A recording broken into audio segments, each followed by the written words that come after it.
Hi, Mike Damergis along with Anthony Carlo for episode number 8 of the Sports Sit-Down. And Anthony, we're really sitting down in these nice, for once, comfy chairs here on the set. I mean, very impressed by your reach to get this done, and my reach. Going It was across a surprise to me. the union and saying, "Hey, we need those chairs." I feel like we're on the big comfy couch. Remember that show? I don't, but You anyway, don't remember that show? But let's talk about the real thrones, the real chairs, the king of the hill, the Chicago Cubs, world champions for the first time since 1908. An incredible World Series. Game 7, come from behind, down 3-1 to pull this off. Really an incredible World Series and a series for the ages. And boy, did they make their fans suffer to get it done. I was just about to say, if you're going to wait 108 years before you win your next World Series title, why not make it a nail-biter It to the could be very done end? any other way. Unbelievable. The things that Joe Maddon did were ridiculous as far as using Aroldis Chapman the night before, bringing him in with a 9-2 lead in the 9th inning, and he had nothing last night. I would have kept Lester in there to finish out the 8th inning. He was on a roll at that point, and then Chapman literally had nothing. And did they make their fans suffer before they got it done? Oh, they really did. But you know what? It's a nice feeling watching Chicago fans actually celebrate after going so long. Rajai Davis would have gone down in the history books if the Cleveland Indians were able to pull out this win. A home run off of Chapman to tie this game up, and then gets an RBI base hit later on in that game to bring the Indians a little bit closer when they were trying to come back again. But you got to hand it to the Cubs here. This team fought and fought and fought. They were determined that GOAT was not going to... I was going to use a bad word, but not going to, put the kibosh on them again. Put the kibosh on them again. But it was really an exciting series to watch. I really have to commend the Cleveland Indians. This team has, I think, the 24th highest payroll in the MLB, which is nothing to gloat about. Right. And they were able to surpass injuries, surpass drug suspensions, to be in the World Series and go 7 games with a team like the Chicago Cubs. Clap it up for the Cleveland Indians. It was exciting, too. You watched Anthony Rizzo and Ben Zobrist got that hit, and, you just see the excitement of these young players, and Chris Bryant and Zobrist coming over, and he was the big signing, and, boy, he wins the series MVP. How is that for Theo Epstein? He signs a guy in the offseason, okay? Mets were after him, and he turns out to be the MVP. You look at the moves that Theo Epstein made, just literally just brilliant, like that old commercial. Brilliant.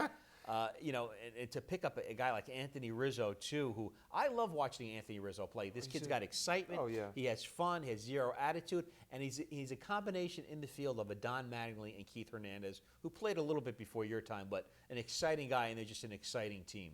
Oh, yeah. Anthony Rizzo is a dynamic player, first of all. He's going to be a Hall of Famer if he continues this career trend. Theo Epstein, he'll be a Red Sox for me at heart, so I can never look at him with love in my eyes, but you do have to commend him. I mean, he's a brilliant baseball mind.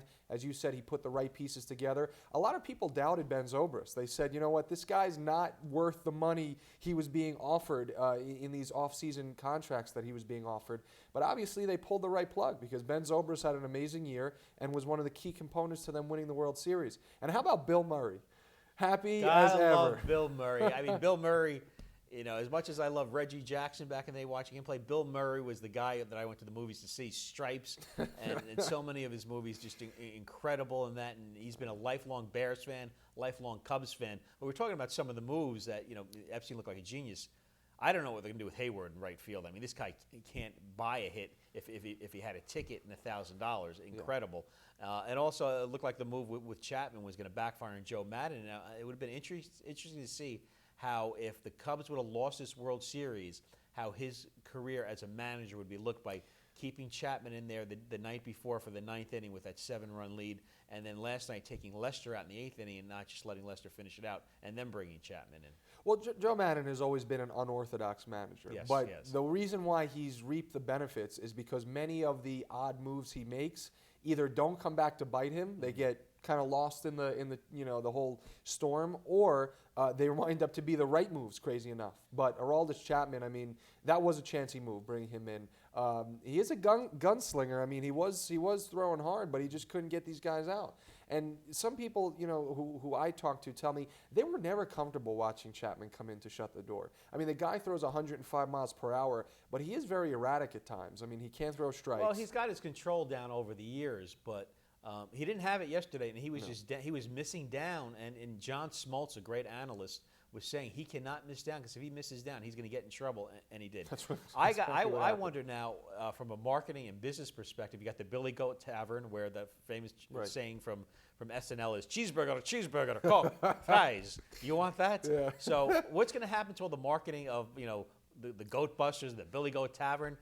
Why would you go now? It's over now. Funny. They went to the NLCS last year, world champions this year. They got a young team. They should be winning for a few years. So from a marketing perspective, there is money in being jinxed and not winning.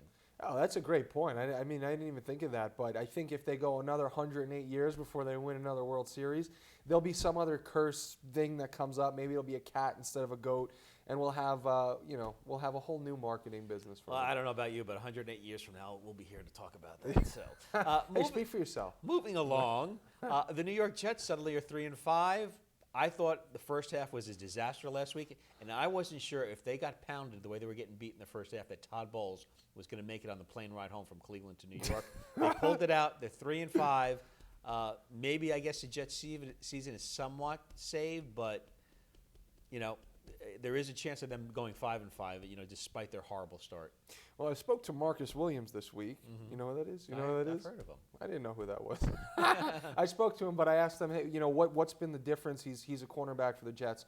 I asked him what's been the difference between. Did you ask him why? What's with all the blown coverages? What are you listen, doing? What are you watching? I didn't want to lose my job. What are you watching in the film room? I didn't want to lose my job. I mean, guys don't even know who they're covering. That's the biggest pet peeve of mine this year. No, the secondary is a disaster. But I asked them if you could pick out one thing to give reasoning behind the turnaround after coming out of the gate so slow. Turnaround, it's 2 games. Well, okay. Short winning streak. Yeah, okay. Picking yourself up off the ground, whatever you want to call it.